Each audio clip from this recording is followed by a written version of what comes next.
इस वीडियो में आज जो है चर्चा करेंगे कुंभ कामला की। कुंभ कामला,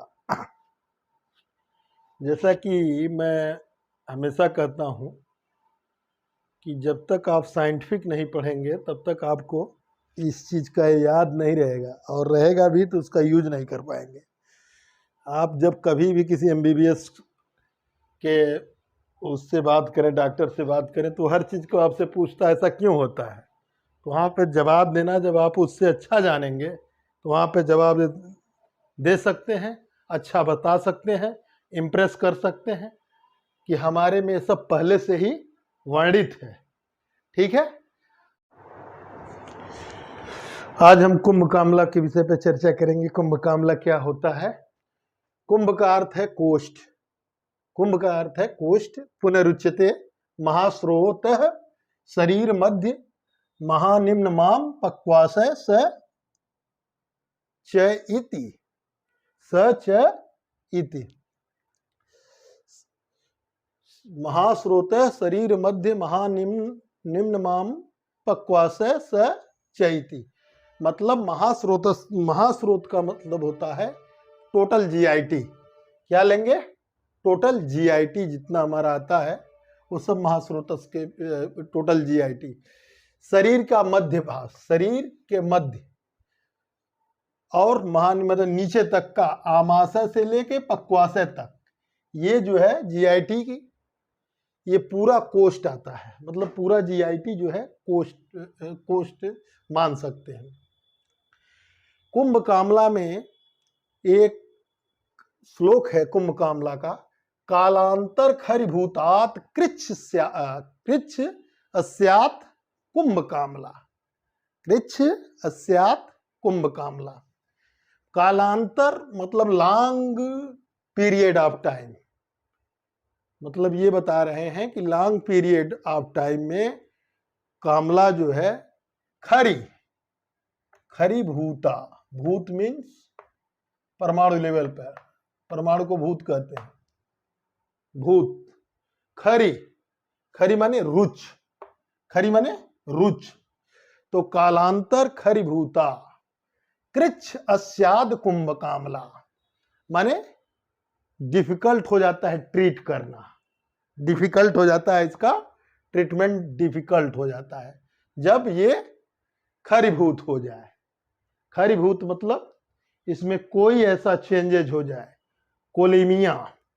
कोलीमिया हो जाए, बाइल का ब्लड में आ जाना, कोलीमिया हो जाए। कालांतर खरीभूता कृच्छ अस्यात् कुंभ कामला। तो ये क्या है? खरीभूता का मतलब long term excessive metabolism of bilirubin in reticuloendothelial system and liver. Long term में एक्सेसिव मेटाबॉलिज्म हो किसका? बिलिरुबिन का।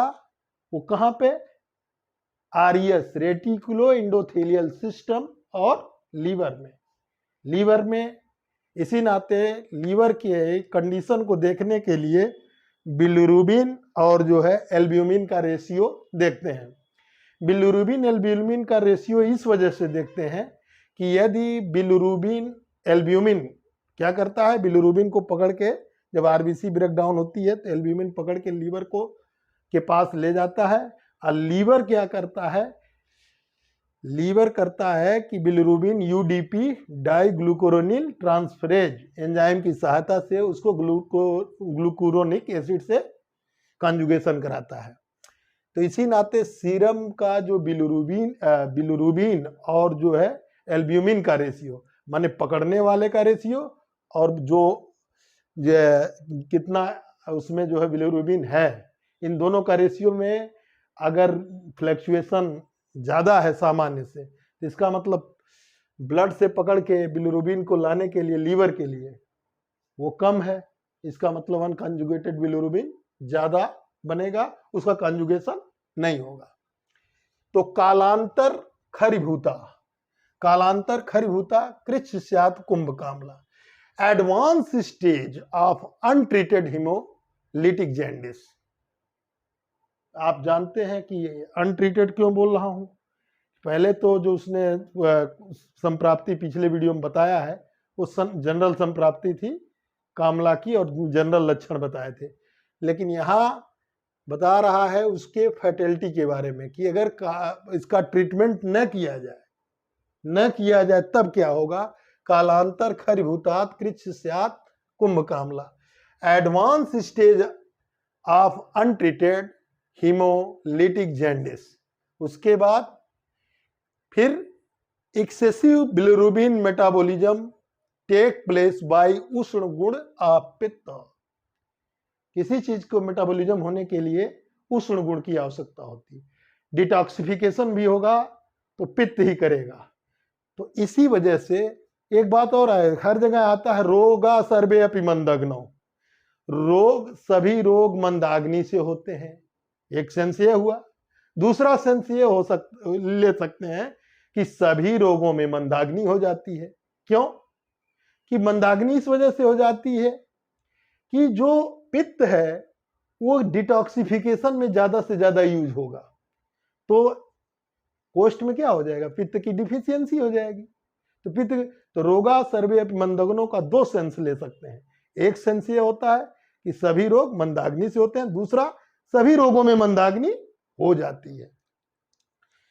कृष्ण पीत सक्रिन मूत्रो मतलब यहाँ क्या है, excessive bilirubin metabolism take place by उष्ण गुण ऑफ पित्त, क्योंकि वहां विदग्धा वर्ड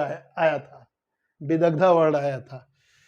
तो जब इसको नहीं ट्रीट करेंगे तो डिफिकल्ट टू ट्रीट, कृच्छ स्यात् माने डिफिकल्ट टू ट्रीट, उसको डिफिकल्ट करना हो जाएगा ट्रीट करने में।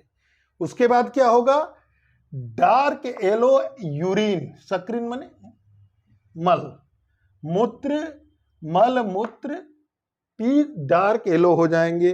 व्रिंस साथ ही साथ और क्या गड़बड़ी हो जाएगी, सुनश मानवः माने इन्फ्लेमेशन हो जाएगा या इडिमा हो जाएगी, बॉडी में इन्फ्लेमेशन हो जाएगा, क्योंकि आरबीसी काउंट जब कम हो जाएंगी तो टिश्यू लेवल पर बॉडी फ्लूइड का एक्सचेंज कम होगा तो रिटेंशन ऑफ वाटर हो जाएगा। सरक्त, और फिर क्या हो जाता है, अक्षि जो होता है लाल रंग के, अक्षि लाल रंग का हो जाएगा, मुख लाल रंग का हो जाएगा। छर्दी, जो वोमिट करेगा जो रोगी, वो जो है भी लाल हो जाएगा। विट भी लाल हो जाएगा, मूत्र भी लाल हो जाएगा। यस्य ताम्यति, सरक्त अच्छी मुख छर्दी विट मूत्रो यस्य ताम्यति। ताम्यत माने फेंटिंग में चला जाएगा, मतलब लगेगा बेहोशी टाइप का हो रहा है। तो ये देखिए अभी तक तो यहाँ पे क्या था, yellow dark yellow stool urine और इन्फ्लेमेशन था या इडिमा थी बॉडी में। लेकिन यहाँ क्या हो गया, सरक्त अच्छी। अब ये पीजी में भी कभी कभी आता है, क्योंकि ये थोड़ा इस कोटेशन से ऐसा है कि आप इसको समझ नहीं दे देते हैं पीजी में। सरक्त अच्छी मुख छर्दी विट मूत्रो यस्य ताम्यति, ये किसका लक्षण है, कुंभ कामला का या कोष्ठाश्रित कामला का। तो ये पीजी का भी सवाल बनता है इसमें। फिर दाह, बर्निंग सेंसेशन, अरुचि माने एनोरेक्सिया, त्रिस माने तृष्णा बहुत एक्सेसिव थ्रस्ट लगी। अना means simple constipation, flatulence with constipation. तंद्रा ड्राउजीनेस, मोह, डिलीरियम,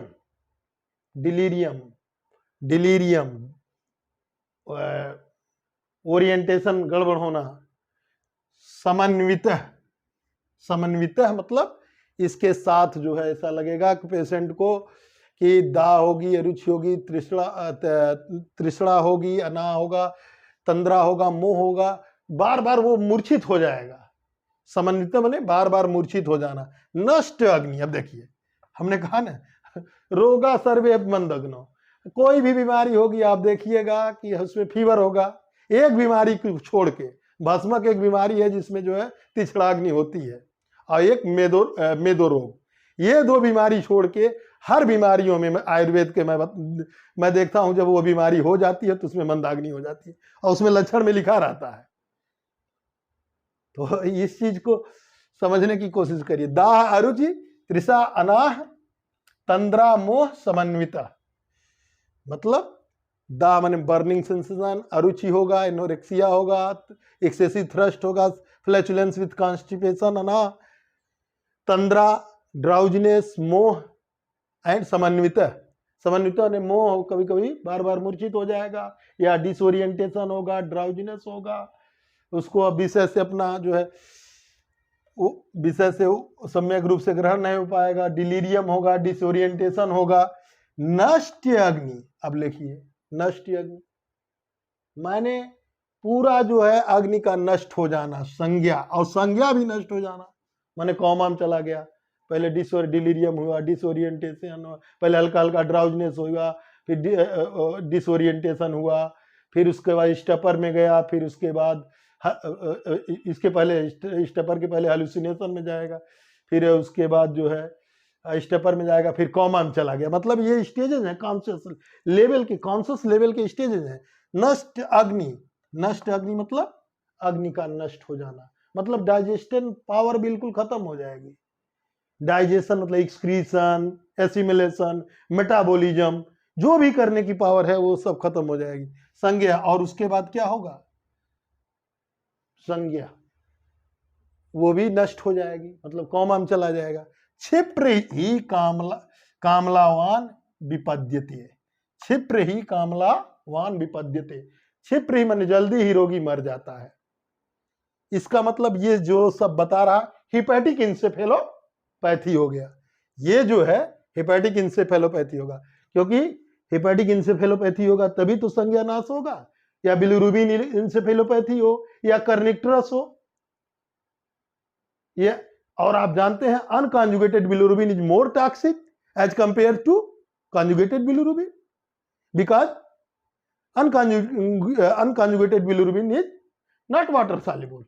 जब वाटर सॉल्युबल नहीं है और टॉक्सिक है, इस नाते ब्लड ब्रेन बैरियर को क्रॉस कर जाएगा और वहां जाके जो है वो करे। Unconjugated bilirubin more toxic as compare to conjugated bilirubin due to not water soluble, and detoxification of unconjugated bilirubin is not possible due to RBC destruction or hepatic failure। इसका मतलब हिपैटिक फेलियर की condition है, hepatic, ये जो सब last में बता रहा है hepatic failure, hepatic encephalopathy done. अब जब ये सब जानेंगे तब आप किसी से अपनी बात एमबीबीएस डॉक्टर से भी कह पाएंगे कि भैया हमारे में भी इस तरह की बातें पहले लिखी हैं, नहीं तो वो फिर 2000 में आपको काम कराएगा। तो इस नाते आप दोनों पैथी के बढ़िया जानकार बनिए, और उससे जो है बगल वाला भी इम्प्रेस, वो भी आपकी इज्जत करता है। तो यहाँ पे हमने देखा कर्निक्टरस की, तो रुच्छ माने वायु भी यहाँ जो है रुच्छ हो गया, तो वायु बढ़ गई। और खरीभूता, भूत का मतलब जहां हम लेते हैं ये परमाणु से लेते हैं। तो पहला हुआ advance, it is advance stages of untreated hemolytic jaundice and in which excessive bilirubin metabolism take place by उष्ण गुणा पित्त, डिफिकल्ट टू ट्रीट, इसको कुंभ कामला को डिफिकल्ट हो जाता है ट्रीट करना। इसका मतलब कोलेमी, इसको डिफिकल्ट हो जाता है ट्रीट करना। Difficult to treat, dark yellow stool urine with inflammation और एडिमा, ये तो सही है, यहां तक तो सही है। लेकिन अब जो हो रहा है burning sensation due to raise of pitta, anorexia, excessive thirst, flatulence with constipation, drowsiness, disorientation, delirium, stupor and coma, unconjugated encephalopathy, kernicterus, complete loss of firepower of digestion, absorption, assimilation and excretion। इसका मतलब ये कितना बढ़िया इसने बताया। कोष्ठ, अब आपने वहां दग्धवा पढ़ा था, उसमें भी वहां दग्धवा में मतलब एक तो होता है जब भी दोष दूसरी सम्मूर्छना होती है, 2 टाइप की होगी। पहले रोग क्यों तो उत्पन्न होते हैं? दोष दूसरी सम्मूर्छना के नाते उत्पन्न होते हैं। फर्स्ट, दोष दूसरी सम्मूर्छना के नाते रोग उत्पन्न होते हैं। ठीक। अब दोष दूसरी सम्मूर्छना भी 2 तरह की होती है। पहला प्रकृति समसंवेद सम्मूर्छना, दूसरा विकृत विषम संवेद सम्मूर्छना। प्रकृति संवेद समसंवेद सम्मूर्छना वो होती है जो कारण के अनुरूप कार्य हो। जैसे कारण के अनुरूप कार्य हो, जैसे हमने चीनी और पानी मिलाया तो मीठा हमें मालूम है कि मीठा बनेगा, तो मीठा अगर बना तो कारण के अनुरूप कार्य हुआ। लेकिन नमक में अम्ल मिला दिया तो मीठा हो गया, तो ये विकृत विषम संवेद सम्मूर्छना हुई। It means chemical changes. तो first is physical changes, second is chemical changes. तो प्रकृति संवेद संवेद सम्मूर्छना इज फिजिकल चेंजेस, विकृत विषम संवेद सम्मूर्छना इज केमिकल चेंजेस। यहां पर वही सब हो रहा है। कालांतर यहाँ कोलेमिया हो रही है, बाइल का ज्यादा ब्लड में जाना, कोलेमिया हो रही है। ठीक है। तो ये जो है, ये इसका जो है कोष्ठाश्रित कामला के बारे में बताया है। तो कोष्ठाश्रित कामला की ये फैटलिटी बताया है कि ये इसी नाते इसको ट्रीट करने, इसी नाते इसको बताने का पर्पज आचार्य का क्या था, इसको लिखने का पर्पज क्या था कि आप लेट मत करिए ट्रीटमेंट को। प्रोग्नोसिस कभी भी जब बताई जाती है तो उसका मतलब ये होता है कि आप उसको ट्रीटमेंट पहले करिए। फर्स्ट ट्रीटमेंट पहले करिए, जब अनकंजुगेटेड का हाइपरबिलिरुबिनीमिया हो तभी जाकर उसको निकाल दीजिए। नहीं तो अगर कुंभ कामला हो गया तो फिर उसको ट्रीट करना डिफिकल्ट हो जाएगा। क्योंकि अब हुआ क्या एक्चुअल में, अब उसको थोड़ा दूसरे संदर्भ में देखें तो हुआ क्या। होने का हुआ ये कि आप अगर हम एक सेंटेंस में अगर हम थोड़ा सा आपको समझाने की कोशिश करें तो ये जैसे मान लीजिए लीवर, अब यहां पर जो है कॉन्जुगेशन होगा। अब मान लीजिए हिपैटिक सेल फेल्योर है, हिपैटिक सेल फेल्योर की कंडीशन है, अभी हम फेल्योर की कंडीशन बात कर रहे हैं। तो ये कभी कॉन्जुगेशन कर पाएगा? नहीं कर पाएगा, नहीं कर पाएगा ना। इसकी जब ये फेल्योर है, सेल फेल्योर का मतलब क्या होता है? आपसे हमने कहा आप कक्षा 7 में फेल हो गए, फेल्योर। तो फेल होने का मतलब जितना आपको को रिक्वायरमेंट था वो आपने नहीं अंक प्राप्त किए। हार्ट फेल्योर, इसका मतलब हार्ट बंद हो गया क्या? नो। हार्ट जितनी उसकी 70 ml, अगर एक स्ट्रोक में, स्ट्रोक वॉल्यूम उसका 70 ml है, तो एक मिनट में अगर 70 ml ब्लड को वो फेंकता है तो 72 बार मीट है, तो सब कार्डियक आउटपुट 5 लीटर हो गए। तो इसका मतलब वो अब 35 ml फेंक रहा है, तो फेल हो गया। तो इजेक्शन फ्रैक्शन फेल हो गया। तो वहां हिपैटिक सेल फेल्योर का मतलब प्रॉपर रूप से हार्ट काम नहीं कर पा, अरे सॉरी, लीवर सेल काम नहीं कर पा रहा। तो जब लीवर सेल नहीं काम कर पा रहा है तो आपका वो कॉन्जुगेशन नहीं कर पाएगा। तो इधर अनकॉन्जुगेटेड बिलिरुबिन की मात्रा बढ़ी। और अगर कहीं ऊपर उधर से आरबीसी डिस्ट्रक्शन और तमाम काजेज हैं, कुछ अननोन काजेज हैं। अननोन काजेज ऐसे हैं कि वो मॉडर्न वाले भी नहीं जानते हैं क्या है। 10 भी एंजाइम किस क्रोमोसोम पर पता कौन सा जीन है। तो एक से जो 23 पेयर क्रोमोसोम है, एक एक क्रोमोसोम पर हर बीमारियां हैं, 23 पेयर, तो वो भी नहीं जानते हैं। तो कहने का मतलब ये है अननोन काजेज, जिसको इडियोपैथिक बोलते हैं, इडियोपैथिक काजेज, उसके वजह से अगर हो रहा है तो ये भी बहुत चीजें हैं, इस सब चीजों को देखना पड़ता है। तो अभी कुंभ कामला के बारे में मैंने आपको बताया। अब हम हलीमक रोग की चर्चा करेंगे। हलीमक को चरक सुश्रुत वाग्भट ने महाव्याधि माना है। महाव्याधि, इसको कभी कभी पीजी में पूछ देता है। हलीमक रोग का वर्णन चरक में किया गया है।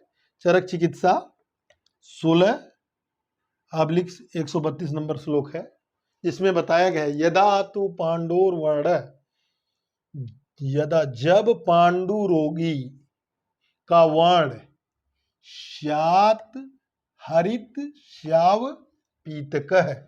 जब पांडु रोगी का वर्ण ग्रीनिश, नीला और येलो, माने ग्रीनिश क्यों होगा?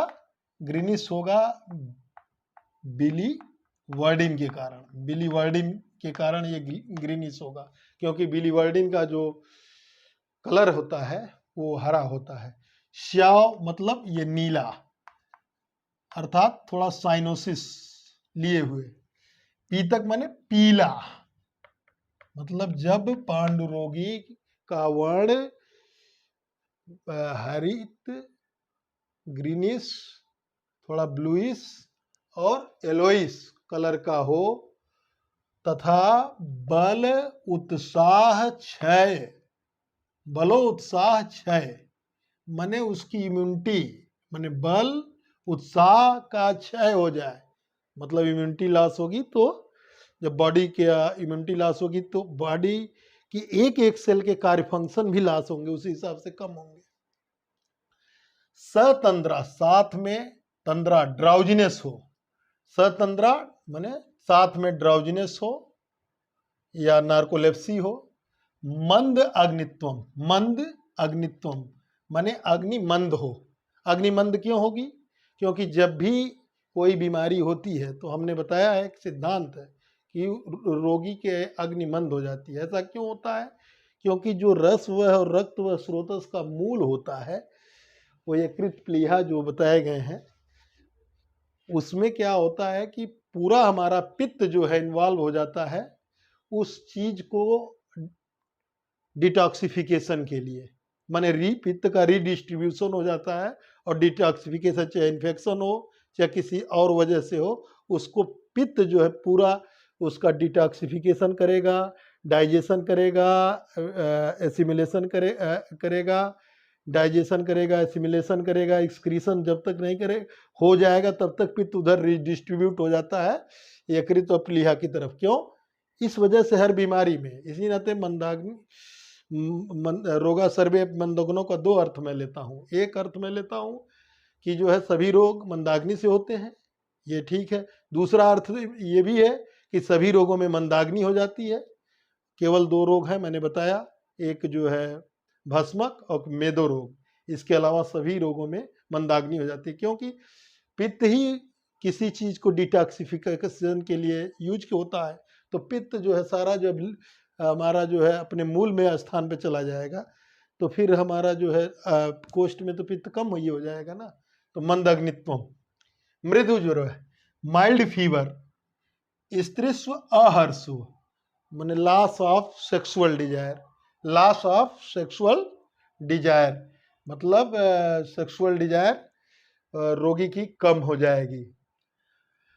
अंगमर्दश माने, अंगमर्दश माने बॉडी एक, बॉडी एक होगा।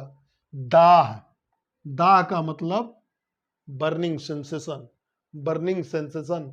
सतृष्णा, साथ में तृष्णा मतलब एक्सेसिव थ्रस्ट, प्यास अधिक लगेगी। अरुचिर, अरुचिर माने एनोरेक्सिया। भ्रम, भ्रम का मतलब वर्टाइगो और डिजीनेस, भ्रम का मतलब वर्टाइगो और डिजीनेस। हलीमक, हलीमकम तदा तस्य विद्यात अनिल पित्त।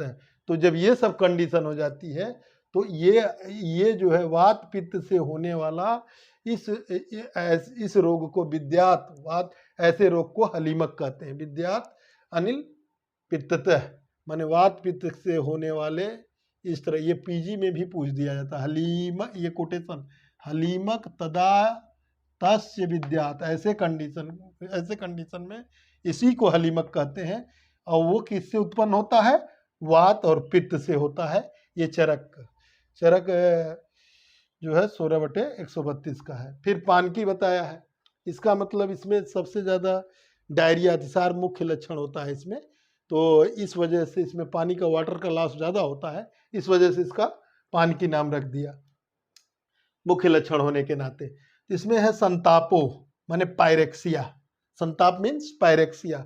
भिन्न वर्च है, भिन्न वर्च मतलब पतला स्टूल, वर्च माने होता है स्टूल और भिन्न मतलब उसको छिन्न भिन्न कर, मतलब वो पतला स्टूल। स त्वम वहिर अंतस्य पीतता, स त्वम वहिर अंतस्य पीतता, बाहर और अंदर पीत वर्ण का हो जाए, मतलब शरीर का बाहर भी भाग, त्वचा वचा भी, और शरीर का अंदर माने ब्लड के अंदर जो है रक्त में भी पीलापन आ जाए।